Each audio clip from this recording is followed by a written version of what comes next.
vez conversar sobre a cultura judaica. Só lembrando que Jesus, certa vez, passando, viu Pedro e André, seu irmão, estavam pescando, e ele disse: vem e segue-me, ou seja, vinde após mim e vou fazer de vocês pescadores de homens. E imediatamente aqueles dois pescadores seguiram a Jesus. Esse vai ser o mote da nossa conversa. Levi também estava lá na coletoria e Jesus disse: vem e segue-me. E ele deixou tudo e seguiu. Então esse vai ser o mote da nossa explicação da cultura judaica. Até os 6 anos de idade, a criança judia masculina, ela aprendia tudo com os pais. Os pais é que davam educação, davam direcionamento, ensinavam tudo que ela precisaria aprender naquele estágio de vida. Dos 6 aos 10 anos de idade, ela começava a frequentar uma sinagoga. Um rabino começava a ensinar a Torá, ou seja, os 5 livros iniciais da Bíblia, o Pentateuco. Havia 3 ciclos de estudos para as crianças. De 6 aos 10 anos, dos 10 anos aos 14 e dos 14 em diante, quando ela iria tornar-se um rabino. Então, esse primeiro ciclo, somente as crianças mais notáveis é que continuariam para o segundo ciclo. As outras voltariam para casa para aprender a profissão dos pais. Dos 10 aos 14 anos, as crianças começavam a se aprofundar no conhecimento das escrituras, do pensamento dos rabinos, dos vários tipos de pensamentos, porque cada rabino tinha um pensamento, tinha um jugo diferente. Por isso que Jesus disse que o meu jugo é suave e o meu fardo é leve, porque o jugo dos rabinos era muito pesado para aquelas crianças. Então, dos 10 aos 14 anos, elas se aprofundavam, elas conseguiam discutir profundamente o que estava nas Escrituras.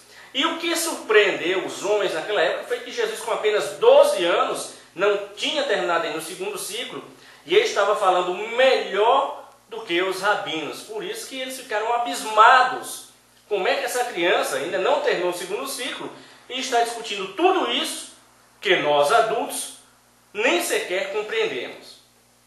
Aos 14 anos, aí seria a elite intelectual de Israel que seria aprovada. E eles ficavam nervosos para saber se o rabino iria escolhê-los ou não. E ao final o rabino lia o nome daquele aluno e dizia: vem e segue-me. Então você começa a entender o mote que nós começamos quando Jesus chamou aqueles pescadores. O rabino, ao escolher o aluno, ele dizia: vem e segue-me. E a partir daí, aqueles talmidim, são os discípulos talmidim, os talmidim, eles iriam seguir um rabino famoso. E não só iriam aprender, como também se tornariam rabinos famosos. Eram o que eles queriam ser, semelhante ao seu rabino, semelhante ao seu mestre. Seriam talmidins, eles não seriam mais talmidins, mas teriam talmidim. Talmid é o singular de discípulo, talmidim, plural, discípulos. Cada rabino tinha os seus talmidim. E havia um ditado na época que dizia: cubra-se com a poeira dos pés do seu rabi. Então eles tentavam parecer o máximo com o rabino. Se você observar as Escrituras, certa vez, quando Jesus estava sendo julgado, aquela mulher disse para Pedro: olha, tu fala como um deles. Quer dizer, até o falar, Pedro havia assimilado do seu rabino. Era o andar, era o falar, era o modo de se vestir. Eles se adaptavam ao modo do rabino. Seria a elite intelectual. Na época de Jesus havia 2 rabinos muito famosos, que era Hillel e Shammai, e cada rabino desses tinha os seus talmidim.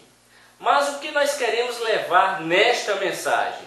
Está na hora de sermos os talmidim de Jesus, verdadeiramente talmidim, discípulos, para quando as pessoas olharem para nós e disserem: esse aí é um discípulo de Jesus. Ele fala o que as Escrituras falam, ele espelha o que Jesus quer que espelhamos.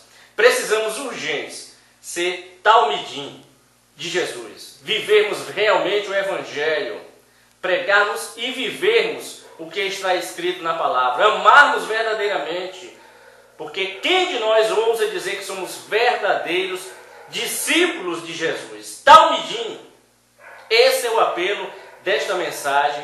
Sejamos talmidim de Jesus, para que possamos espelhar realmente o que o nosso Senhor Jesus Cristo quer que espelhamos. Que você possa ter aproveitado esse conhecimento, quando Jesus disse, vem, segue-me, e ele quis formar os talmidim, exatamente que precisamos ser talmidim de Jesus. Que Deus te abençoe poderosamente, em nome de Jesus.